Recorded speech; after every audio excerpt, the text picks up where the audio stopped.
Ah, ils ont l'air malins maintenant, tous ces imbéciles qui ont appelé à voter Macron pour faire barrage au Front National. Il faut voter Macron pour faire barrage au Front National.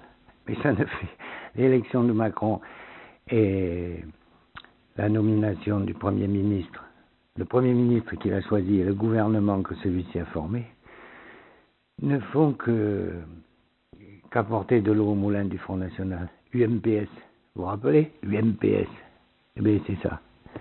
Macron, soi-disant d'obédience socialiste, qui nomme un gouvernement de droite.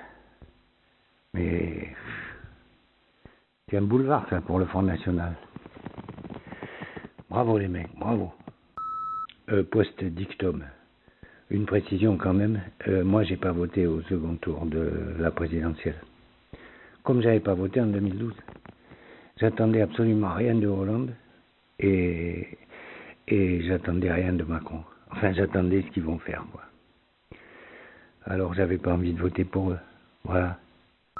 Salut Daniel. Petite réflexion. Peut-on voter Jean-Luc Mélenchon à 2 reprises, 2012 et 2017, et être ministre de l'écologie dans le gouvernement d'Édouard Philippe, sous l'actuel président Emmanuel Macron? Voilà. Peut-on voter Mélenchon et être ministre de l'écologie? Eh ben, on se demande s'il y a des personnes qui jouent pas leur dernière carte. Surtout qu'entre les deux tours, il avait dit lors d'un débat télévisé sur France 2, rien ne va changer.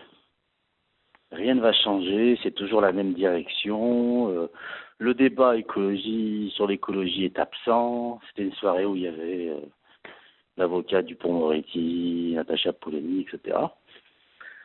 Et il avait dit rien ne va changer. Voilà. 15 jours après, il accepte. 15 jours après, il accepte. Alors, là-dessus, de réflexion, on peut se poser. Est-ce qu'Emmanuel Macron ne se sert pas de Nicolas Hulot pour avoir un soutien populaire afin d'avoir une majorité à l'Assemblée nationale? Peut-être. Donc lui, il aura Flessel, mais encore l'aura Flessel.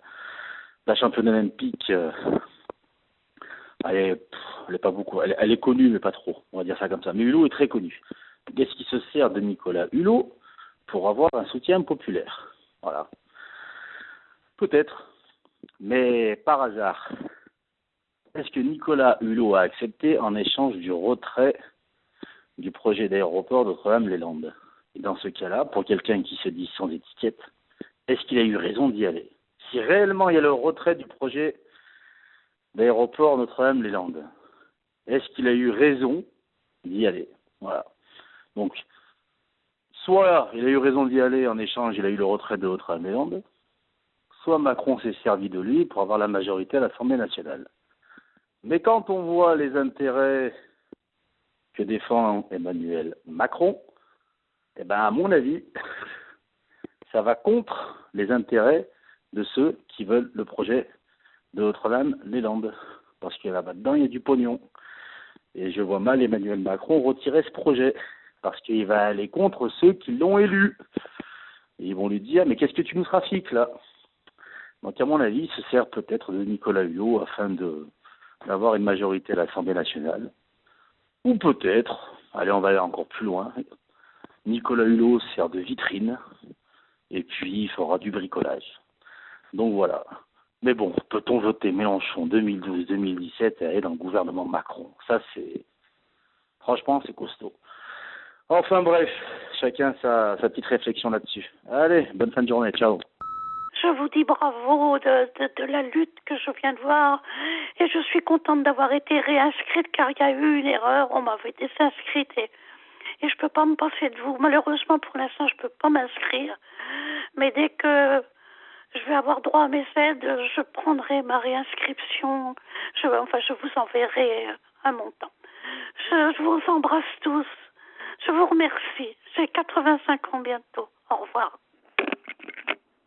Mais non, vous ne nous envoyez pas de mandat.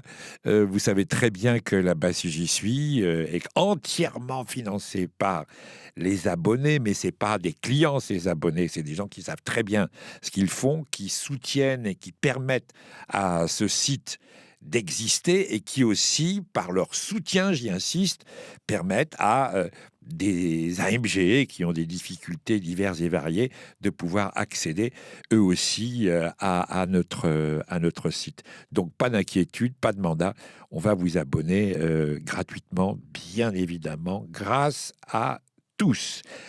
Autre chose, le message de Kamel concernant Nicolas Hulot, il est inquiet, Kamel, il a raison, il a raison. Cette cohabitation entre un Premier ministre qui serait un lobbyiste d'Areva, d'un côté, et Nicolas Hulot, qui a des positions très claires et très fermes au sujet de Notre-Dame-des-Landes, ça fait quand même un grand écart, et on va suivre ça comme vous de près. Et puis, dans les heures qui viennent, vous allez avoir un reportage à Hayange. Vous vous souvenez, on était allé à Hayange, on avait appelé ça Hayange, une histoire cochonne, parce que vous savez bien que le maire d'Hayange, le maire FN d'Hayange, adore le cochon et adore la fête du cochon. Donc, souvenez-vous, on est allé juste à côté, à Cérémange, avec celles et ceux qui, dans le coin, luttent contre le Front National, se posent des questions sur le Front National. Et c'est l'enjeu de cette rencontre, doléances et résistance à Hayange et à Cérémange. Voilà. Eh bien, pour ça et pour le reste, on attend vos messages sur le répondeur de la Basse si j'y suis, au 01 85 08 37 37, 01 85 08 37 37. Salut les AMG. Alors sur le site, hier, je vois un reportage « Vive le patron ». Et puis bon, je sais qu'il y a le côté petite provoque. Comment ça, là-bas, qui serait pour les patrons? Non, c'est pas déjà les patrons, c'était « Vive le patron ». Mais ça quand même, ça pique les yeux. Pourquoi? Parce que le, c'est un article indéfini. Si on m'avait dit « Vive ce patron », voilà, ce mec qui dit des trucs bien, sympas, pourquoi pas? Mais « Vive le patron ». Est-ce qu'on aurait besoin d'un patron? Est-ce qu'il faudrait le patron pour diriger une boîte? Est-ce que tout cela, tel qu'on est, on ne pourrait pas diriger par nous-mêmes? Parce que bon, je me souviens quand même qu'à là-bas, il y a eu un reportage à Ambiance Bois. C'est la première fois que j'entendais parler des sapos. Je crois que c'est en 2004. Et c'est une bande de potes qui rachètent une scierie. Et c'est autogéré. Pas besoin de patron, chacun fait son taf. Je crois que les postes sont tournants. Bref, des trucs comme ça, ça vous donne envie de participer à une aventure collective. Puis j'en ai entendu d'autres là-bas, des reportages, à Marina-Leda par exemple, où le maire, ça fait un bout de temps qu'il est là-bas. Mais il est élu par sa population. Vous pourrez me dire, Balkany aussi, hein, c'est pas un gage de qualité, mais je crois que si on allait voir par là-bas, dans ce petit village, on y verrait une certaine joie de vivre. Et bon, ils ont réalisé quelque chose. Et puis il y a pas très loin Somonte, Paniliata, du pain et de la liberté, vivre de l'usufruit de son travail. Bref, il y a des exemples, il y a des gens qui montent des projets, des aventures collectives qui tiennent bon et qui n'ont vraiment, mais vraiment pas besoin d'un patron, d'un papa ou d'une instance supérieure. Ils sont sûrement les deux mains dans la terre, les deux pieds dedans, issus sang et eau, mais c'est pour eux et pour elles. Voilà. Donc pas du tout vive le patron.